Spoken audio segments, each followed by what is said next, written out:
Saludos a todos y cada uno de ustedes. Queremos darle las gracias por este acompañamiento en este diplomado internacional de expresión corporal en la edad infantil. Darle las gracias a la profesora Rosy Pech y a la profesora Antonia Millán, que me han antecedido en este lindo recorrido. Entonces, soy la profesora Lilian Lórez Sánchez, máster en Ciencias de la Facultad de Cultura Física en la Universidad de Granma, en Bayamo, Granma, Cuba. Vamos a estar desarrollando el capítulo 1.7 sobre las bases psicológicas del ritmo y la expresión corporal. En esta ocasión vamos a hablar de las inteligencias múltiples. Vamos a inteligencia emocional. ¿Qué es la inteligencia emocional? 3 cosas. 1. La capacidad para entender y expresar mis emociones. 2. Intentar entender lo que los demás sienten. Y 3. Ponerme en su lugar. La inteligencia emocional es más importante que la inteligencia normal. Mucho más. Porque es la capacidad que yo tengo para relacionarme emocionalmente bien con mi entorno.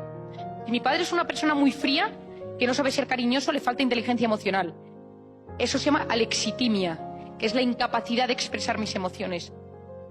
La gente que no tiene inteligencia emocional, enferma. Enferma de verdad. Las emociones que no son bien tratadas, que no son bien expresadas, las personas que no saben ponerse en el lugar del otro, acaban sufriendo muchísimo. En sus relaciones con los demás, con sus amigos, con sus compañeros, con la gente de su trabajo, y gente que sufre mucho. Y finalmente, hay que educar en el optimismo. Cualquier situación puede verse en clave de problema o en clave de situación. Os lo decía desde el principio, pensamientos positivos. No significa no ser realista, significa tener los pies en la tierra, con la cabeza arriba, con ilusiones, con objetivos, con metas bien altas, exigentes. Hoy en día sabemos que las neuronas, que hasta hace unos años se pensaba que cuando una neurona se moría nos podíamos regenerar nuevas neuronas, hoy sabemos que hay un método fácil para generar nuevas neuronas, y esto se denomina la neuroplasticidad. La gente optimista, la gente que se levanta por la mañana con ilusión, en 2-3 semanas consigue generar nuevas neuronas en su cerebro. Núcleos de células embrionarias que se encuentran en nichos cerebrales emigran hacia el hipocampo, la zona del aprendizaje, hacia la zona del optimismo, y generamos nuevas neuronas. Ramón y Cajal, premio Nobel de Medicina en España, importantísimo, decía una frase: todo ser humano, si se lo propone, puede ser escultor de su propio cerebro. Nosotros decidimos, a día de hoy, vosotros, de 16, 18, 20, 25, 30, 40, 50 años, ¿qué quiero que sea mi cerebro? En el año 2050 habrá 150 millones de personas con demencia. Una cosa es terminar la vida con un pañal y otra cosa es terminar con la cabeza perdida. No tiene nada que ver. Y hoy nosotros desde ya podemos decidir: quiero envejecer con la cabeza lo mejor posible, con una mente saludable. La ilusión llama al optimismo. Y el optimismo es algo que nace de la actitud de cada mañana y que cada uno lo decide. Para que vosotros os hagáis una idea, hoy en día, para ir a la NASA, para ir ser astronauta y poder ir a Marte y a la Luna, se miran 2 cosas desde la NASA. La primera, el coeficiente intelectual, y la segunda, el coeficiente de optimismo. ¿Te imagináis un astronauta que empieza: uy, ese meteorito no me gusta nada, qué mala pinta? Yo eso de la Luna no me da buena sensación, lo veo muy solitario, casi que volvamos a Estados Unidos. Buscan gente optimista para los grandes planes. Para los grandes proyectos de la vida se busca gente que valga y que tenga optimismo. Y por lo tanto, entrenemos la mente. ¿Cómo? Ejercicio. Dejémonos de temas digitales, volvamos a leer, a la lectura, al papel, a la naturaleza, conectemos con las personas. Veamos, tengamos animales cerca de nosotros, plantas, árboles, excursiones, deporte, asombro. Volvamos a asombrarnos, a mirar las cosas con atención y con ilusión. Hay tantas cosas que valen la pena. Profundicemos, miremos en el interior. Perdonemos a las personas que nos han hecho daño. La felicidad consiste en tener buena salud y mala memoria. Olvidemos el pasado, perdonando. Un corazón resentido no puede ser feliz. El perdón es un acto de amor, de humildad, y hay que perdonar por mucho daño que nos hayan hecho. No conozco a nadie resentido que tenga buena salud y que sea feliz. Y termino con una frase de un pensador oriental. hace más de 2000 años que hablaba de estos temas. Se llamaba Lao Tse. Y él decía: el que conoce lo exterior es erudito. Quien se conoce a sí mismo es sabio. Quien conquista a los demás es poderoso. Quien se conquista a sí mismo es invencible. Muchas gracias. A principios de los años 80, el psicólogo estadounidense Howard Gardner propuso una teoría que revolucionó la educación a nivel mundial, la teoría de las inteligencias múltiples. ¿De qué se trata este tema? Pues las personas poseen diferentes habilidades mentales independientes entre sí. Esto implica que existan individuos con un nivel bajo en alguna de estas inteligencias, pero destaquen por encima de la media en alguna otra. Se refiere a la aptitud para contextualizar y manejar modelos espaciales tridimensionales. Las personas con este tipo de actitudes tienden a pensar en imágenes y objetos en diferentes circunstancias. Son capaces de visualizar, diseñar, dibujar e imaginar o suponer cómo pueden variar al sufrir algún tipo de cambio. La teoría de las inteligencias múltiples en niños de Gardner, en 1983, propone que las actividades que se planteen en clase respeten las capacidades de cada niño. Es decir, en la educación cada niño evoluciona con sus propias necesidades. Por lo tanto, no se les puede enseñar de la misma manera. ¿Qué importancia tiene el trabajo de la inteligencia múltiple en los niños en la edad infantil?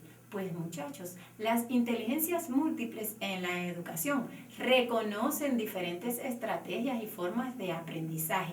De ahí la importancia de trabajarlas desde lo individual y en la mirada a nuestros hijos e hijas para encontrar la adecuada forma de potenciar estas habilidades que nos hacen especiales a cada uno. Recuerden que hay que respetar todas esas individualidades. Ahora, ¿cómo trabajar estas inteligencias en la edad infantil? Pues primero hay que valorar la inteligencia de tus niños. Es muy importante. Siempre se aprende de todos. Hay que diversificar los contenidos y las estrategias didácticas. Recuerden que cada cual es un ser individual y como tal hay que trabajarlo. Hay que innovar en las metodologías, teniendo en cuenta las características de cada individuo, pero también apuesta por el aprendizaje activo y real. Vamos a utilizar las TICs, sobre todo en esta etapa en que cobran mucha importancia porque los niños desde que nacen manejan estos equipos celulares, tablets, computadoras. Entonces vamos a utilizarlas de una manera didáctica. Vamos también a evaluar desde las inteligencias múltiples.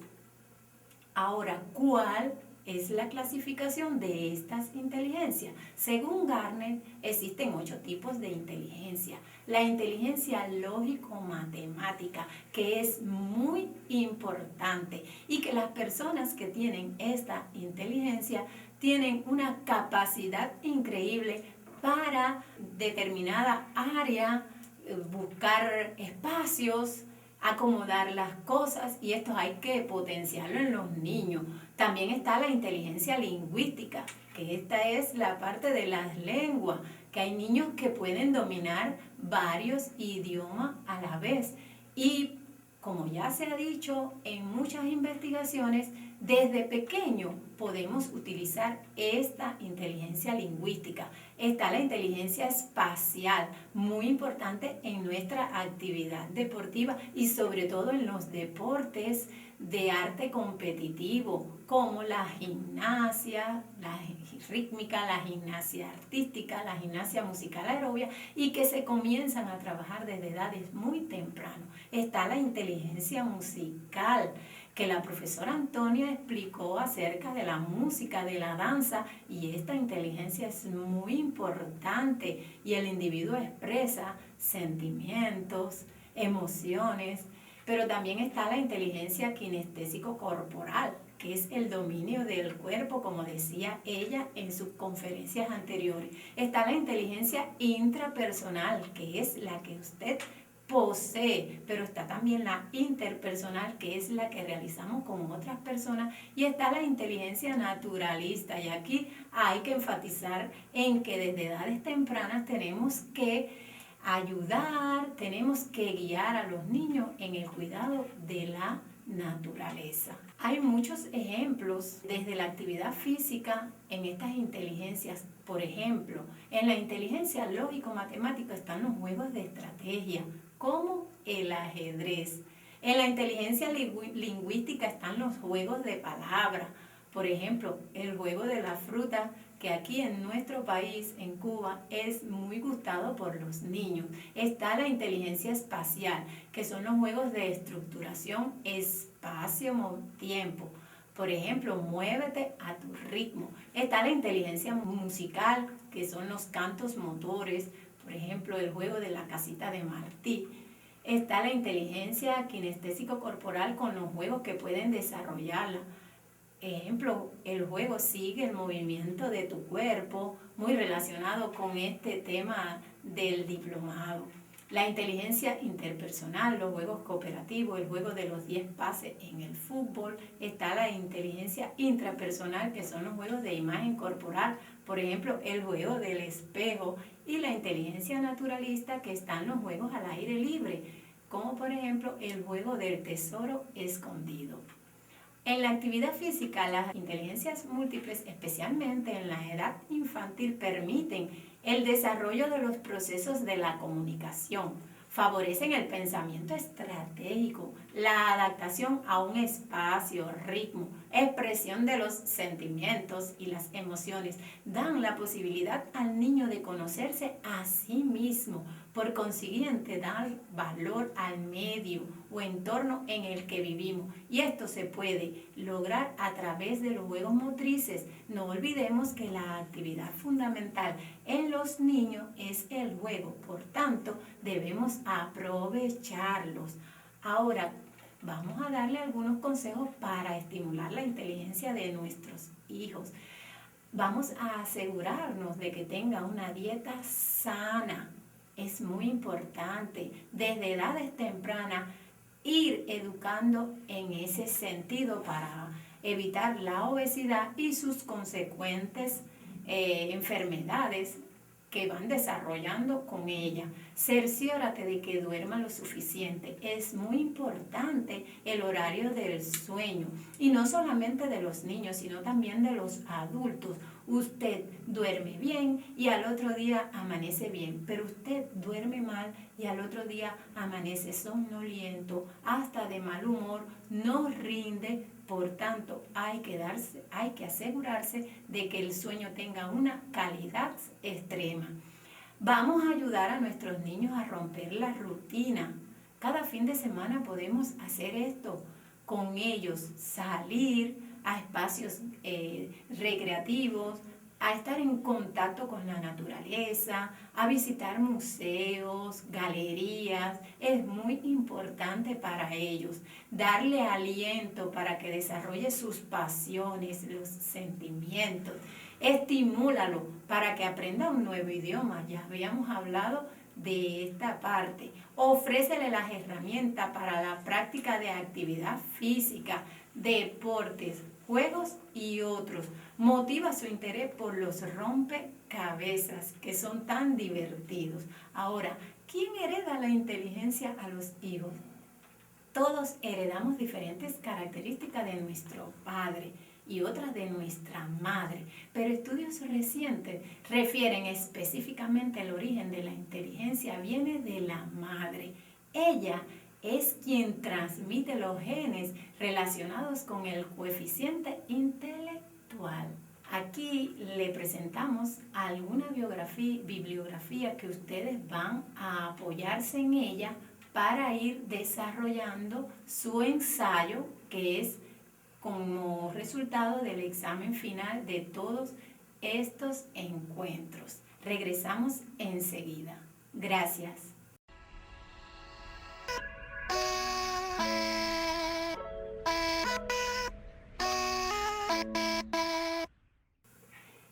Continuamos con este tema 1.7 sobre las bases psicológicas del ritmo y la expresión corporal. Ahora vamos a trabajar las emociones.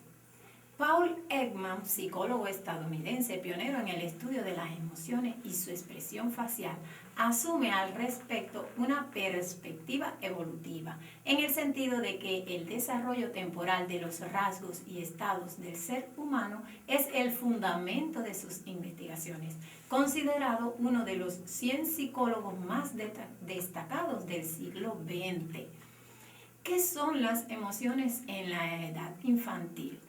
Pues son las habilidades que tiene el niño para expresar, reconocer y manejar sus emociones, así como para responder apropiadamente a las emociones de los demás. Tanto el desarrollo social como el emocional son importantes para la salud mental de los niños pequeños. El desarrollo emocional en la infancia y la niñez temprana progresa a lo largo de varias dimensiones. Primero, los bebés aprenden a expresar emociones más complejas desde alegría e ira hasta orgullo y vergüenza, y esto se desarrolla desde el embarazo. El feto es capaz de captar el estado de ánimo de su madre. Ahora, segundo, aprenden a reconocer, interpretar y responder a las emociones de las demás personas. En el año 1972, Ekman presenta una clasificación de las emociones humanas, entre ellas la alegría, la ira o rabia, el miedo o temor, el asco, la sorpresa, la tristeza. En la década de 1900, Ekman amplió esta lista de emociones básicas e incluyó un rango más extenso de emociones positivas y negativas, de las cuales no todas están codificadas en músculos faciales.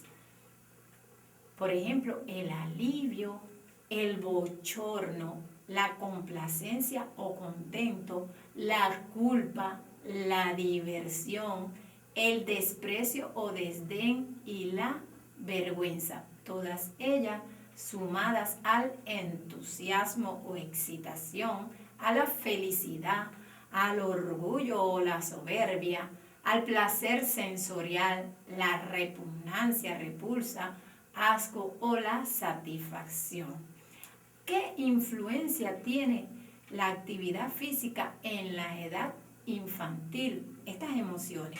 Desde la edad temprana se adquieren los buenos hábitos de la vida. La práctica de actividad física a partir de estas edades reporta numerosos beneficios. Entre ellos, ayuda a evitar las enfermedades, prevenir el sobrepeso, la obesidad y contribuir a la salud mental. Y se ha demostrado que los menores que son activos tienen menos probabilidades de mantener una vida activa cuando son adultos, y de esto hablamos en las inteligencias múltiples. Brinda a los niños en la edad infantil la posibilidad de adquirir valores, habilidades y capacidades personales que mejoran su competencia social y su adaptación. Al mismo tiempo, favorecen su bienestar emocional, así como el compañerismo, aprendiendo la importancia del trabajo en equipo para conseguir los objetivos. Y esto es muy importante desde edades tempranas, en los círculos infantiles, en el programa Educa a tu hijo. Pero además genera endorfinas en nuestro sistema nervioso que activan nuestras emociones más positivas y nos hace sentir bien. Las emociones tienen un lugar importante en la construcción social del aprendizaje motriz, ya que influyen en los procesos cognitivos de la atención, la memoria y la motivación, tan importante en esta edad. Ahora les recomendamos algunas actividades en los lactantes, niños y de la edad infantil. Por ejemplo, de 0 a 1 año, favorecer el ambiente de actividad física, ser sus modelos, jugar con ellos, utilizar sitios seguros, sin barreras, Evitar el uso de la televisión. Aquí podemos hacerle los primeros movimientos e irlos educando en ese sentido. Ahora, de 1 a 4 años, en los menores de 2 años, evitar la televisión. En el resto, máximo de 2 horas de televisión supervisada. No colocar televisores en los dormitorios. Actividad física familiar, aunque sea una vez a la semana. Actividad física parenteral de rutina como modelo. Los niños aprenden lo que ven y eso es lo que les dura toda la vida. En los niños de 5 años, la utilización de equipos adecuados y también hay que evitar el televisor o su similar. Videojuegos, móviles, ordenadores, no deben colocarse en el dormitorio televisores, igual que los anteriores, máximo 2 horas, y acoplar ejercicio con ingesta calórica. Ahora, importante es la utilización de los juegos donde los niños van a expresar sus sentimientos y emociones. ¿Y qué pasa, muchachos, con los órganos internos, con las diferentes emociones? Por ejemplo, la alegría está asociada al corazón, pero la alegría excesiva está relacionada con estados de euforia y puede afectar negativamente al corazón, pudiendo llegar a provocar una enfermedad conocida como el síndrome del corazón partido. Por tanto, la alegría también hay que dosificarla. La tristeza está asociada a los pulmones. Cuando la tristeza es duradera, afecta al pulmón, repercutiendo en el pecho con una sensación de pesadez, cansancio y depresión. Pero miren, el miedo está asociado a los riñones a nivel psicosomático. El miedo paraliza y bloquea la energía renal. Esta emoción es negativa cuando se siente por situaciones de peligro imaginarias.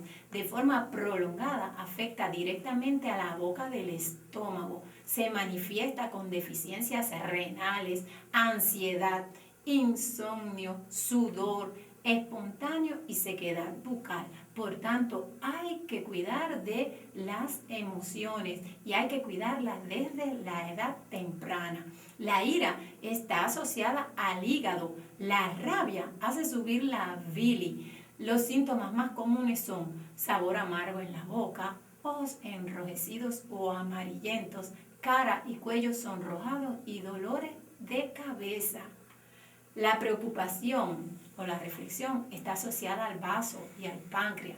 El desánimo opresivo en el pecho y los hombros, la falta de respiración, son algunas de las consecuencias cuando la preocupación se convierte en una constante en nuestro día a día. Y a veces pensamos que los niños no se preocupan. Pues sí, sí se preocupan. Por eso hay que hablar con ellos, hay que conversar, hay que preguntarle cómo está, cómo se siente, cómo le fue el día, y ellos nos van a manifestar todas esas vivencias.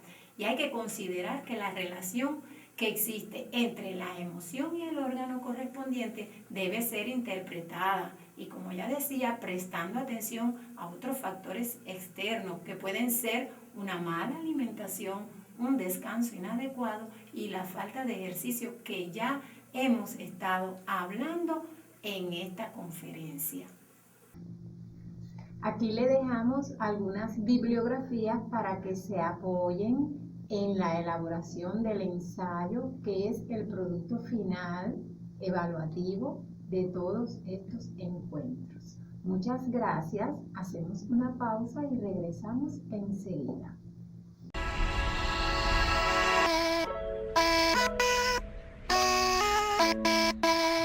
Continuamos con el tema 1.7 sobre las bases psicológicas del ritmo y la expresión corporal.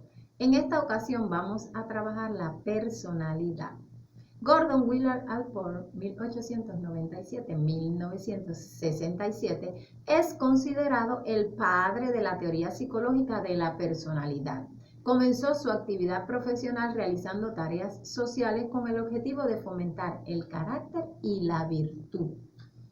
¿Qué es la personalidad según el criterio de Gordon Willard Allport? Pues personalidad es la organización dinámica en el interior del individuo, de los sistemas psicofísicos que determinan su conducta y su pensamiento característicos.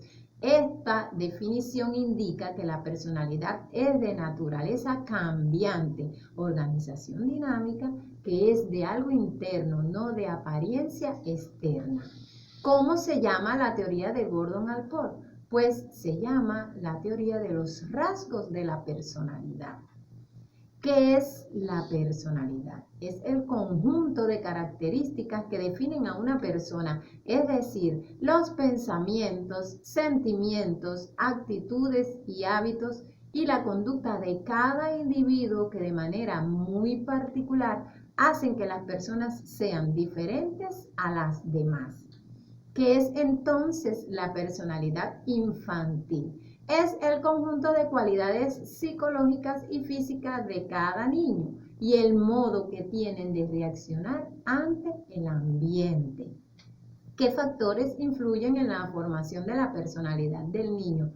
Pues intervienen los factores psicoevolutivos como la alimentación, nutrición, variables ambientales, el clima afectivo, la estimulación o experiencias del niño, es decir, la herencia cultural y el aprendizaje social.